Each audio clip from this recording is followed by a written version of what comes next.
What's going on YouTube? Kamikazevondoom here with another Division 2 video. And today is going to be your Cassie Mendoza vendor reset and must buys for Wednesday, April 21st.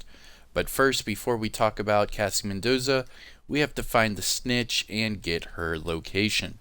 So let me know in the comment section below where you find the Snitch. For example, for me personally, I have found the Snitch just south of the 1040 safe house. But alright, remember, all you have to do is interact with them. You do not have to pick up the bounty. And you can see gunrunner location revealed. Alright, so then what you do is you look at your map and you find the white shopping cart. You can see Cassie Mendoza, her vendor closes in 19 hours. So you only have 19 hours until her vendor resets and, goes to a different location. But alright, so to get there, let's see, I could probably fast travel over here to the dark zone and just run up there.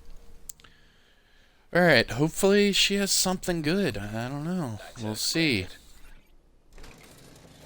Alright, so now that we are outside of the dark zone, let's make our way over to Cassie Mendoza really quick. Shouldn't be too bad. What's it, 0.3 away? We'll see. Let me know if you did watch yesterday's vendor reset. There is a Dark Zone vendor that is selling Emperor's Guard knee pads that are pretty godly.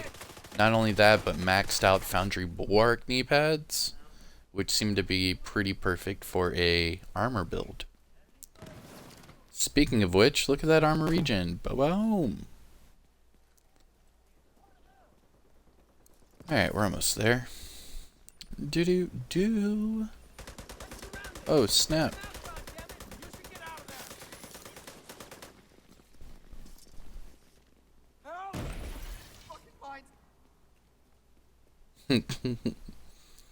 These enemies are pretty funny. Alright, so now that we are almost at Cassie Mendoza, that took a little bit longer than I wanted, but whatever. Alright, so to get to her vendor, you have to go into this store right here. Now in the back of the store, you'll see the door is open, and you actually have to go up this rope that's just lying here. Oop, piece of candy.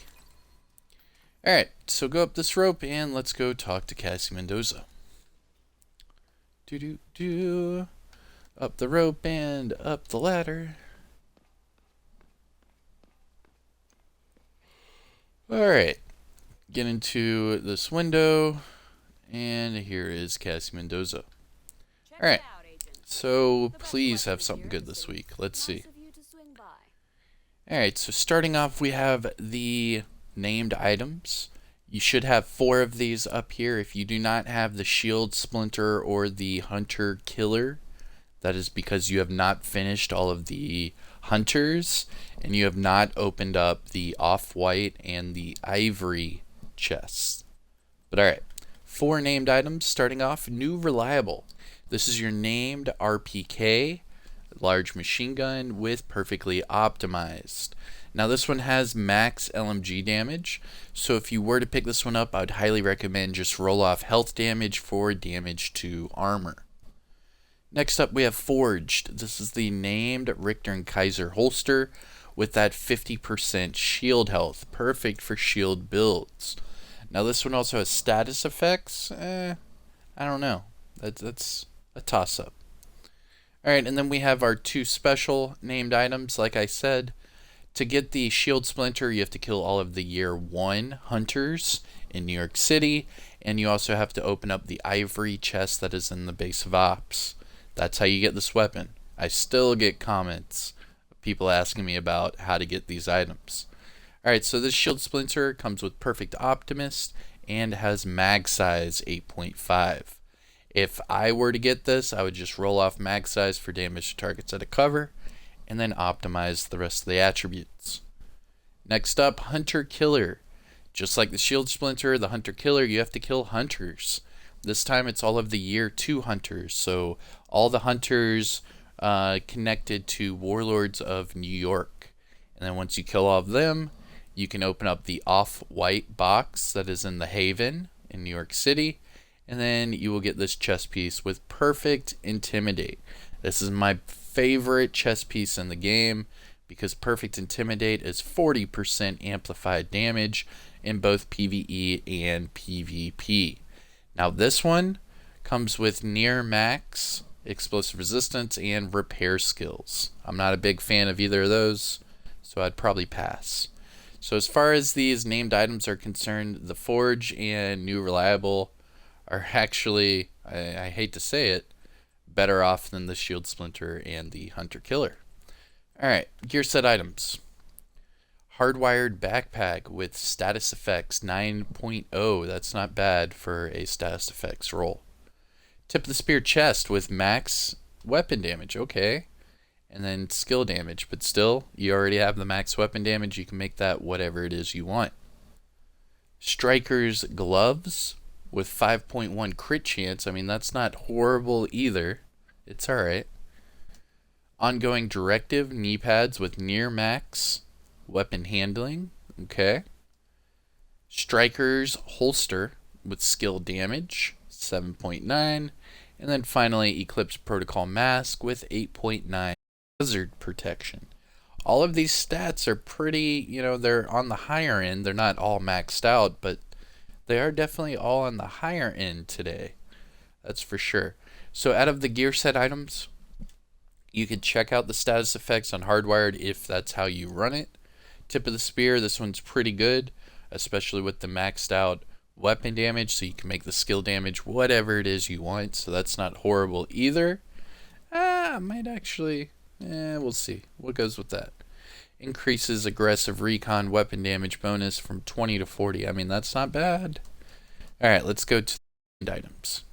Honey Badger with close and personal and maxed out mag size. So if you need that attribute for your ARs, definitely pick this up and put it in the recalibration library. As far as running mag size, the only reason I would do that is if I'm running like a true Patriot tank build. That way I could utilize the mag and close and personal. But that's just how I would run it. Let me know in the comment section below how you would run this Honey Badger. Next up, SR1 with Optimist and Crit Damage. We have a Empress International. That's not horrible. Thanks a lot. I'll pick that one up.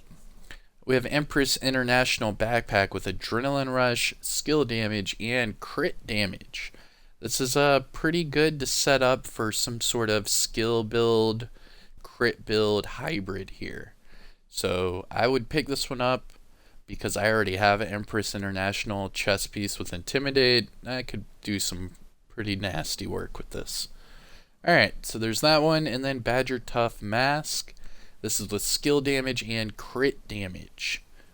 And then we have our two mods. Headshot damage 7.6 and drone duration 6.6. Neither one of those are that great. Now as far as the high-end items, you do have Honey Badger with max mag size and close and personal.